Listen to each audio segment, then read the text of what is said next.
Langit di atas desa Karangjati berwarna kelabu. Awan menggantung berat, seolah menyimpan hujan yang enggan turun. Di kejauhan, deretan sawah menguning dilatari hutan lebat yang tampak seperti dinding hijau tak tertembus. Andin turun dari bus kecil yang sudah reot, hanya ditemani tas punggung dan kamera DSLR. Ia menatap sekeliling, kagum sekaligus cemas, tempat ini terlalu sunyi. Andin adalah mahasiswi semester akhir jurusan Antropologi Budaya. Ia datang untuk menyusun skripsi mengenai ritus kematian dalam budaya Jawa kuno, dan desa Karangjati direkomendasikan dosennya karena masih mempertahankan banyak tradisi lama. Tapi ternyata, desa ini menyimpan sesuatu yang lebih tua, lebih gelap. Andin menginap di rumah Pak Karto, kepala dusun yang tinggal seorang diri. Lelaki itu ramah, tapi dari sorot matanya, ada semacam kehati-hatian aneh saat Andin menyebutkan ingin mengeksplorasi sejarah desa, khususnya tentang kematian.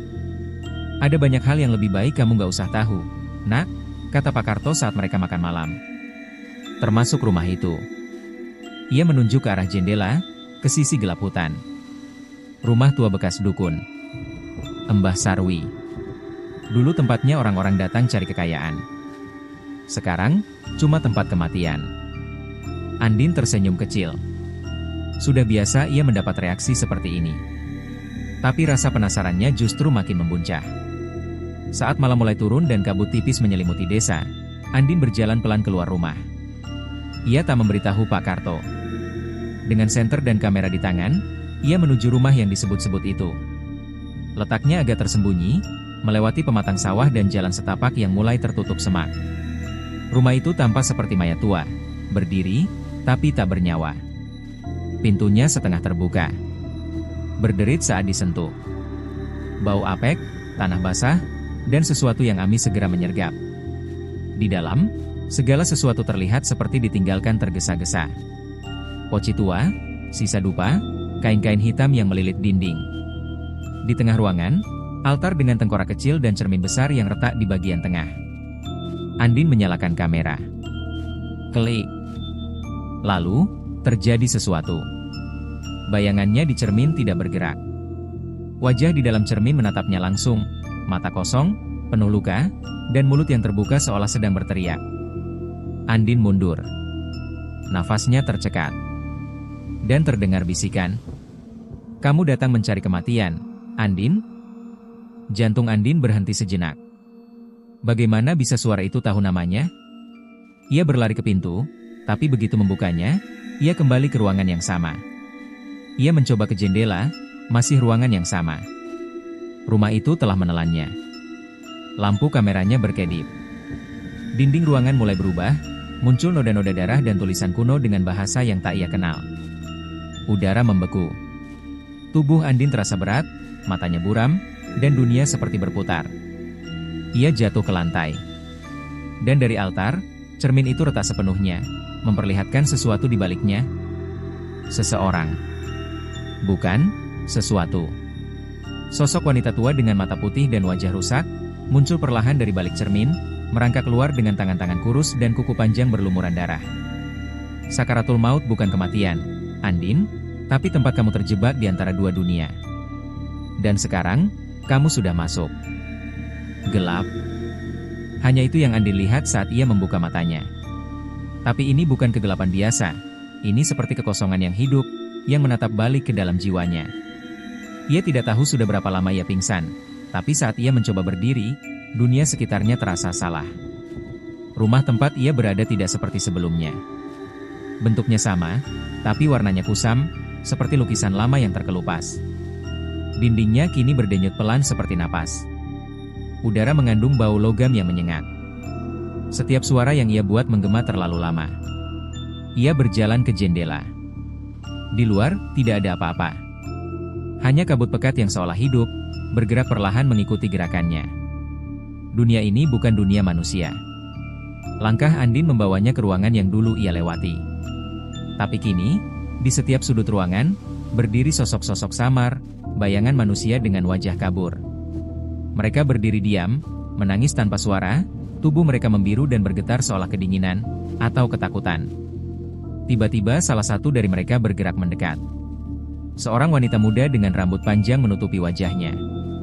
Suaranya lirih dan pelan, seperti bisikan dari sumur dalam.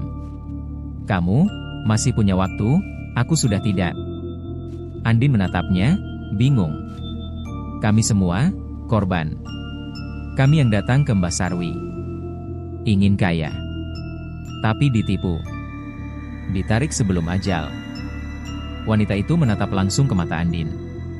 Kamu belum mati. Tapi kamu sudah setengah di sini. Dari wanita itu, yang akhirnya memperkenalkan dirinya sebagai Sari, Andin belajar bahwa tempat ini adalah semacam lorong antara dunia. Sakaratul maut dalam wujud sebenarnya, penderitaan tanpa akhir. Jiwa-jiwa yang terjebak di sini mengalami rasa sekarat terus-menerus, tanpa bisa mati, tanpa bisa kembali. Setiap orang yang masuk rumah itu dan punya lubang dalam hati, akan ditarik ke sini, jelas Sari. Rasa penasaranmu, Andin, itu lubangnya. Satu-satunya cara keluar dari tempat ini adalah ritual pembalik jiwa, yang hanya bisa dilakukan sebelum tubuh Andin benar-benar kosong. Sari menyuruhnya mencari altar roh, ruangan tersembunyi di rumah bayangan yang hanya bisa ditemukan lewat petunjuk rasa sakit. Danin setuju. Ia harus bertahan. Tapi waktu tidak berpihak padanya. Sementara itu, di dunia nyata, Pak Karto mulai curiga. Sudah 2 hari Andin tak kembali. Ia mencoba mencari, tapi rumah Mbah Sarwi selalu tampak tertutup. Tak ada jejak, tak ada suara. Padahal ia bersumpah mendengar bisikan dari dalam semalam, suara perempuan menangis. Pak Karto menatap langit malam dan memejamkan mata. Ia tahu, sudah waktunya memanggil seseorang. Seseorang yang dulu pernah melawan Mbah Sarwi. Ki Noto. Andin terus menjelajahi dunia bayangan, hingga ia mendengar suara jeritan pria dari ruangan bawah tanah yang gelap gulita. Saat ia masuk, ia menemukan altar dengan tulisan-tulisan kuno dan di tengahnya, cermin retak yang mulai membentuk gambarnya sendiri. Tapi kali ini bukan bayangan horor, melainkan tubuh Andin yang terbaring di dunia nyata, mulai membiru, tak bernapas. Ia hanya punya waktu 3 hari sebelum cermin itu pecah, dan pintu antara dunia tertutup selamanya. Malam kembali turun di desa Karangjati, tapi kali ini angin bertiup lebih dingin. Langit hitam sepenuhnya tanpa bulan, dan para penduduk merasa ada sesuatu yang tidak beres, seperti mata tak terlihat yang mengintai dari balik pepohonan. Pak Karto menyalakan dupa di ruang tamunya, lalu menutup semua jendela.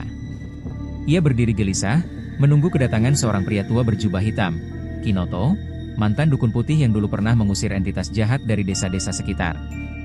Kamu bawa aku ke neraka, Karto, gumam Ki Noto saat tiba. Rumah itu seharusnya sudah dikunci, selamanya. Ki Noto menjelaskan bahwa Mbah Sarwi bukan dukun biasa.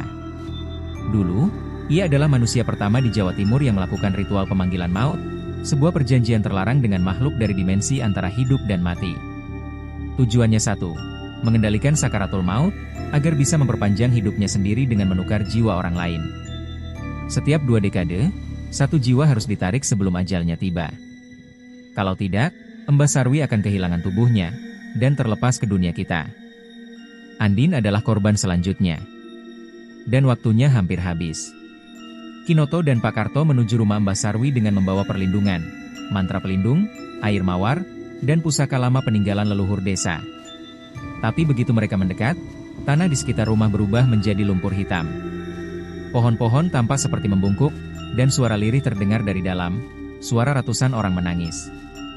Pintu rumah terbuka sendiri. Kabut hitam menyambut mereka. Tapi di dalam, tidak ada yang tersisa. Hanya bayangan samar yang bergerak di dinding dan suhu dingin menusuk tulang. Ki Noto membentangkan mantra di lantai dan mulai membaca ayat pemanggil jiwa. Danin, yang terjebak di dunia bayangan, mulai mendengar suara aneh, gaung mantra Ki Noto dari kejauhan. Ia mulai melihat celah kecil terbuka di langit kegelapan tempatnya berada, tapi, dari dalam cermin, sosok Mbah Sarwi muncul kembali. Di saat bersamaan, Pak Karto merasa ada sesuatu yang salah. Ia mulai melihat kilasan masa lalu di pikirannya, ingatan yang selama ini terkunci. Ternyata Pak Karto dulu adalah murid Mbah Sarwi. Ia pernah ikut dalam ritual pesugihan, tapi melarikan diri setelah melihat temannya diseret ke dunia kematian. Jadi ini semua salahku, bisik Pak Karto. Aku yang membuka pintu itu dulu. Ki Noto marah, tapi tidak sempat bereaksi lebih jauh. Tanah tiba-tiba retak. Dari lantai rumah, muncul tangan-tangan hitam yang menarik kaki mereka. Di dunia bayangan, Andin lari menyusuri koridor yang berputar-putar. Suara cermin retak terdengar makin keras.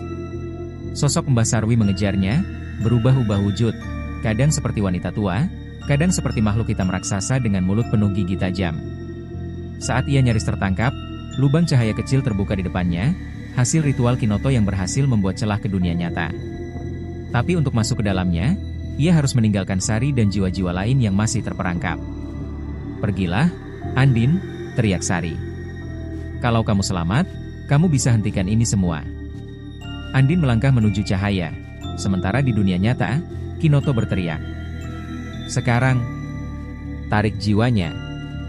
Tapi pada saat yang sama, cermin besar di rumah Mbah Sarwi pecah berkeping-keping, dan dari retakan terakhir, mata Mbah Sarwi terbuka, dan ia mulai bangkit, bukan sebagai roh, tapi sebagai tubuh baru. Andin terdorong keluar dari dunia bayangan. Ia terjatuh di tengah lingkaran mantra yang dibuat Kinoto. Napasnya memburu, tubuhnya dingin, dan darah mengalir dari telinganya. Tapi ia sadar, ia kembali. Namun, belum sempat ia bersyukur, sesuatu yang jauh lebih gelap bangkit dari balik altar yang hancur. Mbah Sarwi, kini dalam tubuh baru yang tampak seperti daging yang dibentuk dari ratusan jiwa, muncul dari bayangan. Matanya menyala merah. Suaranya menggema seperti dari dalam sumur yang dalam. "Kamu pikir kamu bisa kabur dari sakaratul maut? Padahal kamu sudah menjadi bagian darinya." Andin masih hidup. Tapi ia merasa berbeda. Jiwanya terasa robek. Ia bisa melihat hal-hal yang tak terlihat sebelumnya. Bayangan kelam yang mengikuti orang-orang, suara tangis dari dalam tubuh orang yang sekarat, dan ia bisa merasakan waktu kematian. Kinoto menatap Andin dengan khawatir. Ia tahu, Andin telah kembali, tapi membawa jejak dunia antara bersamanya. Itu adalah kutukan sakaratul maut, jiwa yang pernah terjebak di sana, tidak pernah benar-benar utuh lagi. "Kamu bukan cuma selamat, Andin," ujar Kinoto, "kamu sekarang adalah pintu gerbang antara hidup dan mati." Sementara itu, Mbah Sarwi mulai menyerap kekuatan dari cermin yang pecah. Ia memanggil roh-roh lama, menciptakan bayangan hidup yang mulai menyebar ke desa. Orang-orang mulai jatuh sakit secara misterius, bahkan ada yang ditemukan kaku dengan wajah pucat ketakutan, seolah mereka melihat ajal sebelum waktunya.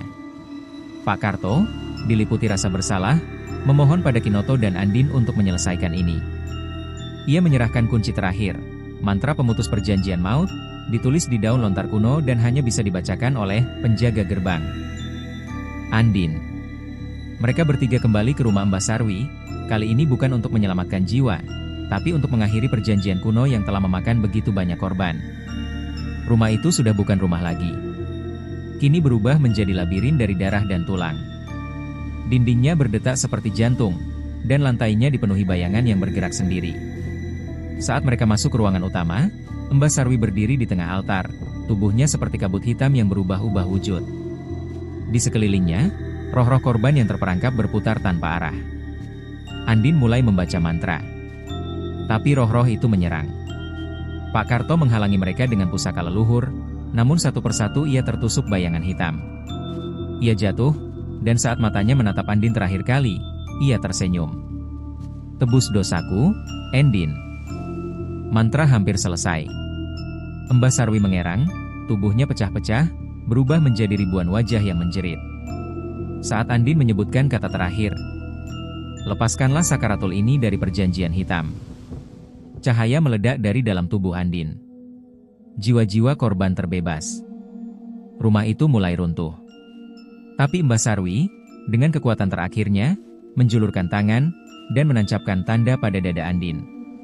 "Kamu telah menutup pintuku, maka kamu akan menggantikanku sebagai gerbang baru." Andin berhasil menghentikan perjanjian maut. Rumah Mbah Sarwi hancur, dan para roh akhirnya bisa tenang.